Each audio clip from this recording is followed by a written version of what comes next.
Hey, what's up, JoJo in the Morning family? I hope you guys are ready for another phenomenal week. This is what we're going to talk about this week. Stay the course. It's so simple, but is it really? Stay the course in everything you do in life, in anything you do in life. If you will just get on the right track, not quit, and stay the course, you're going to get there. And I mean, this applies for everything. I remember years ago, I did a wedding, and I told them after the wedding, hey, I want to do a 3-month checkup, a 6-month checkup, and a 12-month checkup. And I kept telling them, hey, you got a few little things, little bumpy roads, figure out who's going to fold what and how the towels are going to be folded and all the different things like that. When someone says, I really don't care where we go eat, but they really do care, all that stuff. And you know what? After about 6 months, this guy was smiling and she was smiling, and they said, you know what? We just figured out if we put God first and stay the course, it's all going to work out.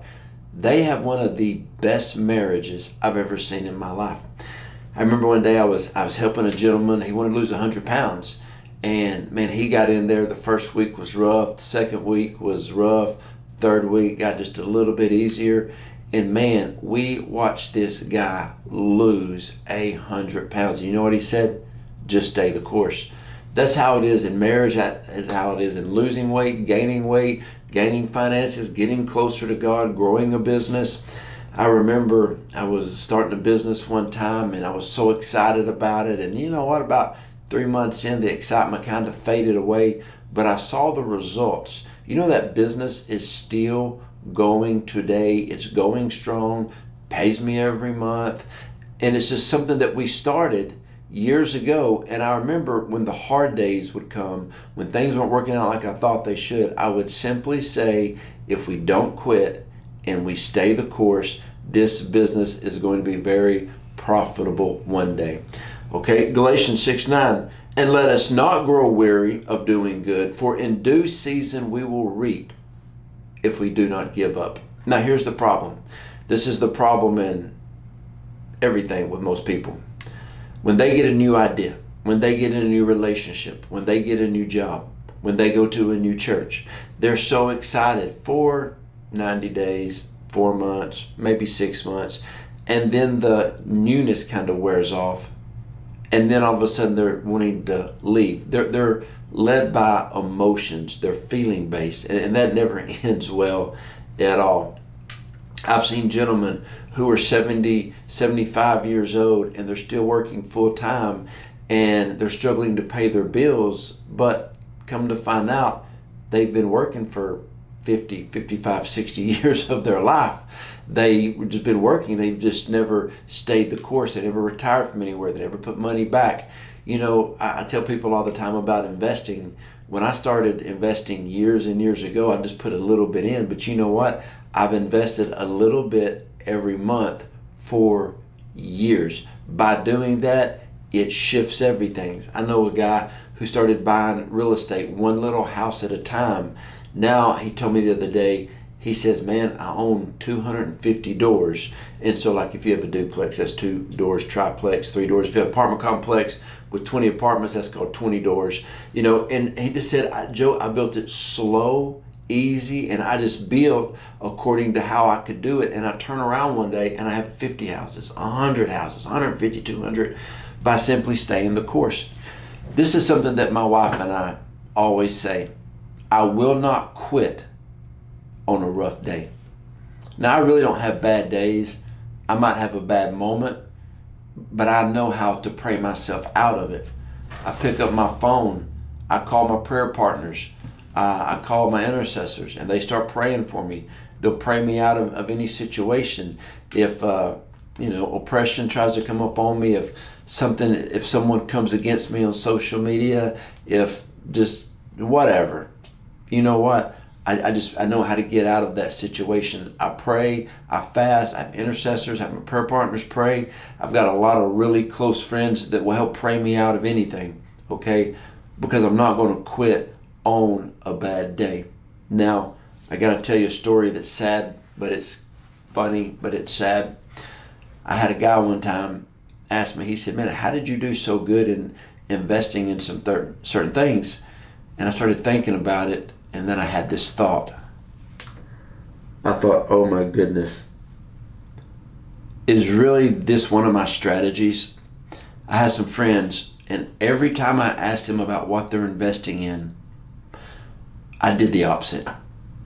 Like, they have this unique ability to always make the wrong investment all the time. They're 100% accurate, okay?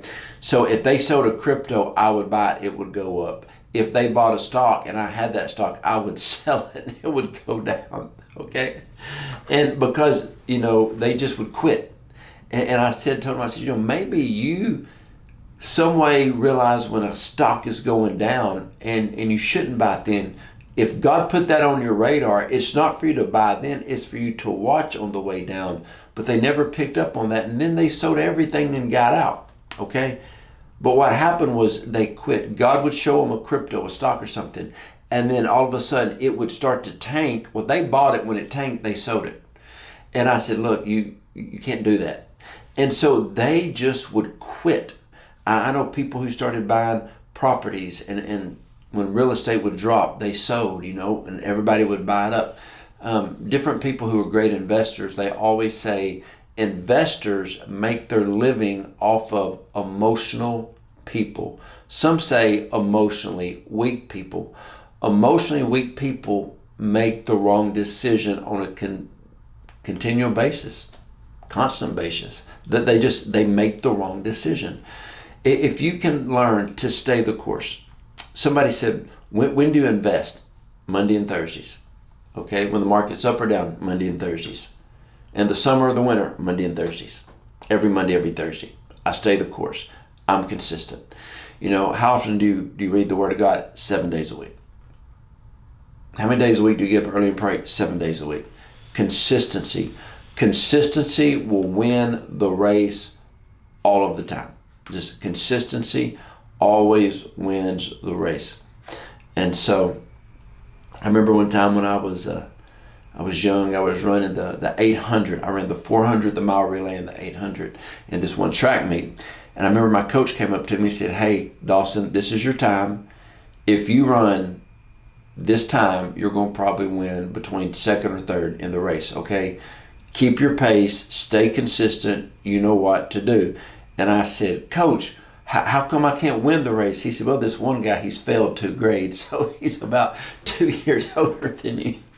And so I said, okay. So I was running the 800, and they shot the gun, and all these guys took off. I kept my pace. We got around halfway around, there's about 20 kids running it. I think I was in about 15th place. When we got around the first lap, I was probably in about 8th place. We got about 600 in. I was about 4th place. And when the race ended, I was in 2nd place.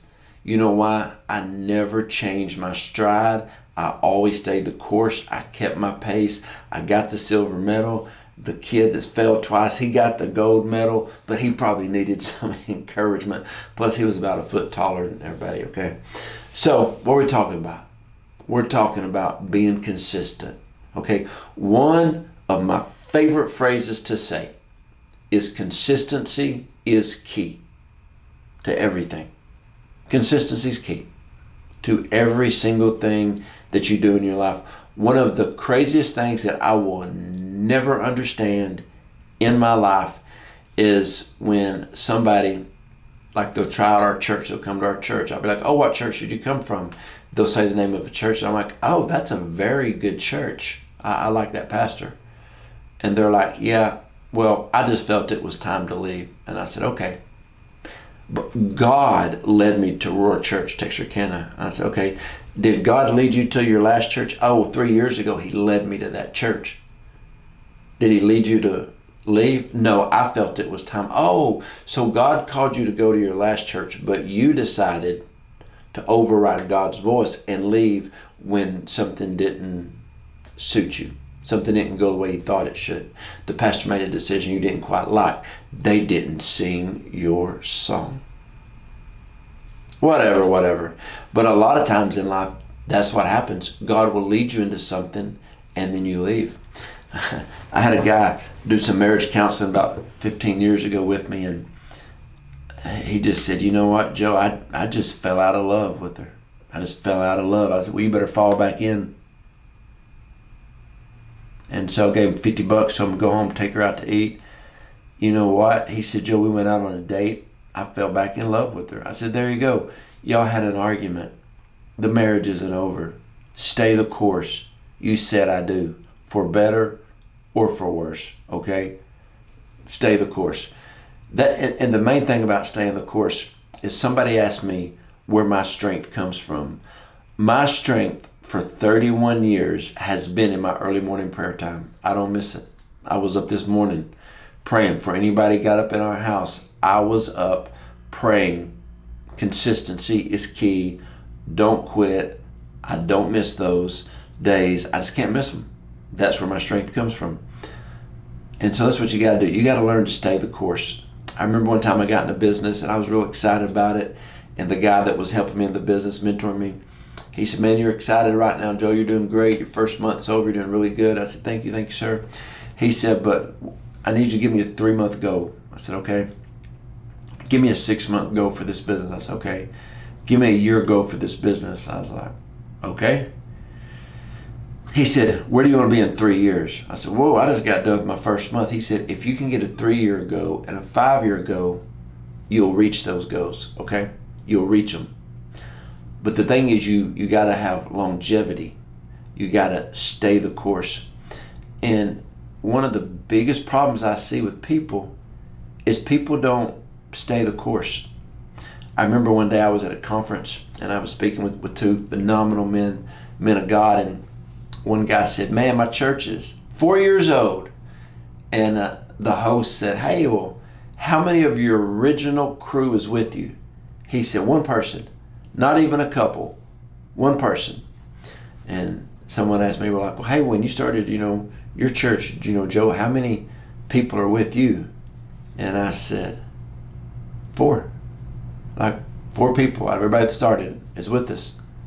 And things change. And that's fine when things change. When God leads, you got to stay the course. There's been times when God told me to leave a ministry, I left, but I never left because I wanted to leave. I left when God told me to, and then I stayed the course according to the will of God. And when you stay the course, it doesn't matter what anybody says. I remember a friend of mine quit a very, very good job with great benefits to start his own business, and everybody thought he was crazy. I kind of was thinking that, but he said, man, I know God's in it. And I said, stay the course according to God's word. And he did. And I said, I'll support you. I think within like 2 years, he tripled his income. Now his last income was great with good benefits, but he stayed the course according to God. Why did I bring up my friend that launched the church and the church that we launched, and why there's hardly nobody that was on the building team there? Because sometimes in life, God will put people, God will put a job, God will even put a ministry in your life that is a season. It's there for a reason. My wife and I built her dream home, and the scaffolding is not there anymore. Okay? We had all these crews in the house working, putting stuff, had scaffolding, our ceilings are 22 foot tall. The scaffolding's gone.